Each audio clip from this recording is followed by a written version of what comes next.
Yesu ashimwe, izina ry'Imana rihabwa icubahiro. Muri kano kanya mbanje gushimira Imana ukuba yarampaye kuyimenya. Ndashimiye kubw'umuhamagaro wayo, ukuba yarampamagaye muri ubu buto bwanje. Ndashimira gose kuba narahawe kuyimenya. Ni ibintu bitangaje kandi ni ibintu bidasobanutse, ariko kandi ndabishima Imana gose. Bisanzwe jewe nari mbaye muri kino gihugu, kuba maze kumva intahe yanje, kino gihugu cyo muri Norvege. Nari ntunze, nari mfise byinshi, kandi no mu myaka yanje n'ijya myaka nyine hamwe ikirori kiryoha, kandi urabye n'ubuzima narimwo bwari ubuzima nari ninezereza cyane gose. Nabaye muri ibyo bihe by'ibyaha rero, ariko Imana ingirira ubuntu bwo irampamagara mu ibanga ryayo ntangere. Nabuze amahoro muri ibyo byose nari mfise, mbura amahoro no mu bagenzi, mbura amahoro impande zose, ngerageza kuyarondera impande zose ndayabura. Bica binshikana ku ntumbero yo gufata ingingo yo guheba byose no kwisubirira muri Afurika, kuko numva ko ariho noronkera amahoro. Mugabo kandi byose biba ari umugambi w'Imana, niko gushikayo no kuyimenya. Niyo nayimenyeye muri Afurika, kandi ndongera hano kumenya ijambo ryayo. Niko rero gushika kuri uko kwihana. Hanyuma Imana irantabara, nuzuzwa ayo mahoro yayo. Hanyuma camba mu burongozi bwayo nk'uko nahamagawe nayo. Niko rero kurongorwa nayo, kugaruka muri kino gihugu nyine cya Norvege. Ndaba mu ishure ryayo, kwiga ibitandukanye no kwimenya gose no gukomezwa mu byo kwizera. Rero ndashima gose ko naronse gushika kuri kano gakiza, kandi nkashima ko nahawe umutima kugagararamo kugeza n'ubu, kandi akaba ataningingo n'umugambi wo gusubira inyuma mfise. Rero muri ibyo bihe nabaye n'Imana arasobanura ibintu byinshi, kandi nk'uko ndabibabwiye ko muri ibintu bikorwa byose ndimwo ari umugambi w'Imana, kandi ndongorwa nayo muri yo. Habaye kuyaga cyane n'Imana, ari byo ngiye kubasobanura mu gace gatonya muri uno mwanya. Ibyo rero twayaze n'Imana. Imana yaransobanuriye bihagije ku byerekeye bino bihe turimwo, iransobanurira umugambi wayo.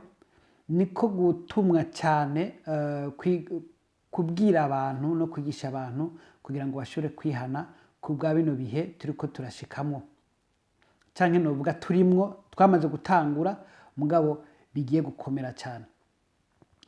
Niyo mpamvu mu nyigisho nyinshi, ndetse novuga hafi zose, ni inyigisho zishimikiye ku kwihana. Nigishije kwihana, nigisha kwegera Imana, nigisha guca bugufi. Mugabo natanguje kwigisha ibyo kwizera kugira umuntu ashobore kwizera Imana. Rero nabaye utumwa cyane kwigisha kwihana. Ariko rero muri kano kandi agomba kuvuga kiri ku mutima w'Imana muri kano kanya, kuko nayaze n'Imana muri iyo minsi ibiri iheze. Icyambere kibabaje Imana n'abantu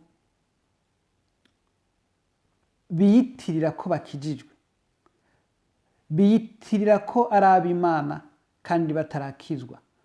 Abantu bishushanya bakigira nk'abantu bakijijwe mugabo badakijijwe. Ikindi nacyo kibabaje Imana n'abantu batari basobanukirwa ibihe, ariko bakaguma mu byaha byabo, bakaguma atani cyumviro cyo kwihana bafise mu mitima yabo. Kuri bino bihe turimwo, ni ibihe by'iherezo, ni ibihe bibi, kandi ikimenyamenya cyavyo kimaze guseruka, kandi bigiye no gushishikara gukomera. Ibi bihe ni ibihe hari impfu nyinshi, abantu benshi baguma bapfa. Rero Imana irababazwa cyane n'abantu baguma bapfira mu byaha byabo. Niyo mpamvu abakozi b'Imana bose aho bari bashishikara gutumwa kwinginga abantu kwihana, nubwo benshi bibagora, abandi nabo tugerageze uko dushoboye, ariko kubera kuba kure ariko rero kimwe gusa, abantu cyari igihe cyo kwihana, cyari igihe cyo kwegera Imana, cyari igihe cy'abantu gukizwa bagashika ku musaraba, kuko turi mu bihe bibi, ibihe by'iherezo. Abantu benshi, hari impfu nyinshi, hari abantu benshi ko barapfa, hari abantu ko baricwa, kandi ndetse n'ubu bigiye gukomera cyane. Namye nigishwa cyane kuburira abantu, mugabo ntabwo nigeze nza muri ubwo buryo bwo kuburira abantu. Jewe nizeye kwigisha mu buryo bwo kwihana no gusobanurira abantu kwihana neza, gushika ku musaraba. Ndaza inyigisho nyinshi zo kwerekana uburyo umuntu yihana, uburyo umuntu ahindukira akava ku cyaha, icyaha icyo ari cyo. Ndigisha muri izo nyigisho zose zitandukanye kugira ngo abantu bashobore kumenya no kwitandukanya n'icyaha bakegera Imana. Mugabo kimwe natumwa cyane kuburira abantu muri bino bihe, kubw'ibihe dushitsemo, ibihe by'ikangura, ibihe byo guhindura ibintu,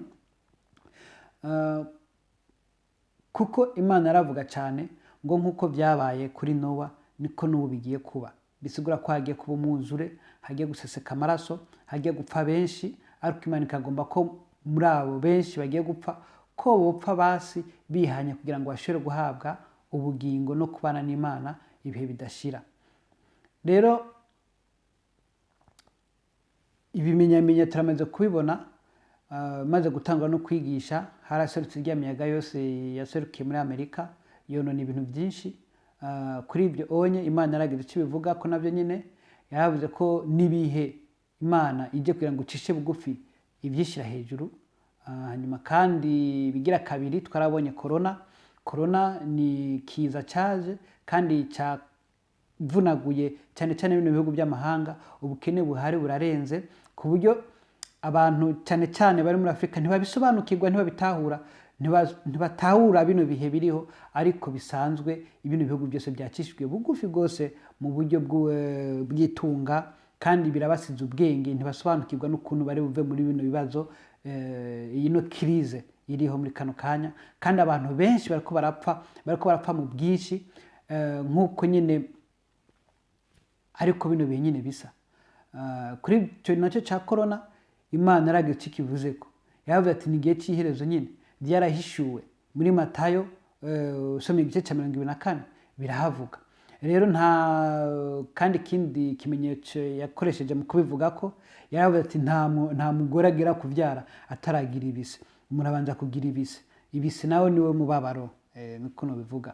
Rero nyine ibimenyetso ni nk'ibise by'inda, nk'ikibutso cya Kristo kugaruka. Rero ikindi nacyo dufise kiduhanze cyane cyane ku Barundi, nuko Abarundi ari ubwoko bwatoranijwe n'Imana yahisemwo kugira ngo itanguze ikanguro ryayo, ariyo na mpamvu ari cyo gihugu gikubititse cyane, kuko nuko nyine bitegurwa.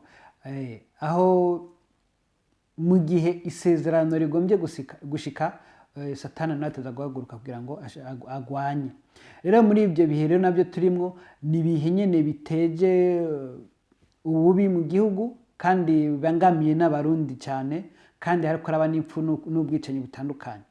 Mugabo rero nk'uko ijambo ry'Imana ritumwe kuvugwa, nuko abantu bakwiye kwihana kugira ngo bashike ku musaraba, kandi muri abo bapfa bashobore gupfira mu gakiza.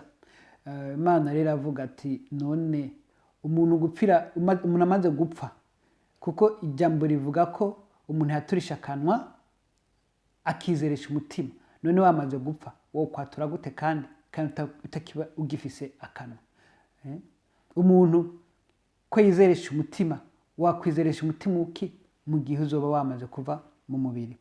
Nico rero Imana ivuga, umuntu akwiye kwihana atarapfa, kandi amaraso agiye guseseka, kandi mu isi yose hagiye kuba impfu nyinshi, kuko ni igihe cyabyo, ni igihe cy'umwuzure.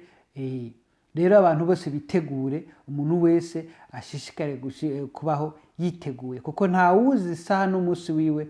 Ni nk'uko Imana yuko irabivuga ko abantu benshi ntibanaraba ngo barabe bagerageze gutahura ibihe, ngo babone basi n'ibibi ko biraba bibatere guhindukira.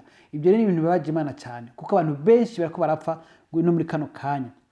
Ibyo turabibona kandi turabizi, ndetse na benshi mu birabyo no mu miryango itandukanye murumva ko hari uguhamba umwanya wose, kandi ntagira biremesha ngo nuko bari hanze bari mu mahanga nabo nyine muri kano kanya babirabye neza, barabona ko hari amarira, barabona ko hari ubwicanyi, barabona ko hariho ukutumvikana kw'abantu, hariho ububi uko buraba cyane. Rero kandi niyo mvuze ikangura ku Burundi, wese ku Burundi gusa na Afrika, urumva nuko bihaguruka biva muri ibyo bice mugabo bigasohoka gushika amahanga yose. Rero mubirabye muri no bihe abanyafrika barabangamiwe cyane mu mahanga yose, bagirwa nabi, mugabo nuko nyine bimeze, kuko Satani amenya neza yuko ikangura turikiri riserukana muri Afrika. Rero muri icyo gihe cy'abugwanko, nk'uko kuri Mose, igihe Mose avuka hatanzwe itegeko ryo kwica abazina muhungu wese, no mu gihe cyanuze cya Yesu bwiwe, Yesu avuka nuko byagenze. Igihe cyose hagiye kuba isezerano ry'Imana igiye gusoza, haba ukugwanywa na Satani. Satani agwanya amasezerano. Nuko rero ku bwa kano kanya ntitwogenda tutarabye n'akajambo na gatonya, bivaye n'amajambo tuyaze kuri Luka igice cya 19 umurongo w'10, ngo kandi umwana w'umuntu yazanywe no kurondera no gukiza icyari cyazimiye. Kristo icyamuzanye muri ino si kindi, yari aje kuducungura no kudutabara, kuko twese twarabapfa, nta n'umwe yari mwitwa umugororotsi, nta n'umwe yari akijijwe, nta n'umwe yari mu buntu bw'Imana. Twese twarabapfa, twese twarabaranduka, mugabo ku bwa Kristo, ku bw'imbabazi z'Imana, Kristo atangwa kugira ngo tubereke imazi, kandi aza kurundira kugira ngo adushikirize ijambo ry'agakiza, ijambo ryo kuducungura. Rero iyo jambo riravuga ati umwana w'umuntu yazanye no kurondera icyazimiye. Kandi nanone isi iracyahagaze gatonya, ni nk'akaryo kanyuma kugira ngo abantu bashobore kwihana, bashobore gushika ku musaraba, kuko Imana irindira ko abantu bashobora kwihana, ikaguma ikwegura ibintu bisanzwe. Ikangura ryaramaze gucererwa, kandi kuko namaze kubishirwa kenshi, kuko ari na benshi bahamagawe mbere ya twebwe tuko turakora muno bihe, kugira ngo Imana ibakoreshe ibyo bikorwa byo kugira ngo bashike, ariko benshi byarabananiye, kandi nabo benshi mu bahamagawe bapfire muri ibyo byaha nyene. Niyo mpamvu rero cyari igihe cy'abantu bose gukizwa no gushika ku musaraba, kugira ngo mu bapfe bapfira mu Mana, hanyuma mu basigara bashishikare gushikana iryo kanguro mu mahanga yose, kugira ngo ijambo ry'Imana rishobore kumenyekana, kandi ubugira kandi umuco w'Imana urasira impande zose, n'abanyamahanga bashikigwe nako gakiza. Nuko rero ni amajambo narifise kuyaga namwe kuri uno munsi. Imana rero ishishikara kubahezagira, ku batarakizwa mugire umwete wo gukizwa, ku batabizi inyigisho zisanzwe zarakozwe nyinshi, sije gusa ndazigisha, ndetse n'abandi bose barazigisha, ariko ni byiza ko muri abo onye bacyoberanya ko barakwiye gukizwa neza, kandi muri abo nabo bataramenya Imana bashikirwa n'amajambo, kugira ngo bashobore nabo nyine guhindukira, bahindukire Imana, bakizwe, kugira ngo bakize ubugingo bwabo, kugira ngo bahabwe kubaho ibi bidashira, ntibapfe rubi mu byaha byabo. Nuko rero Yesu abahezagire mwese. Amen.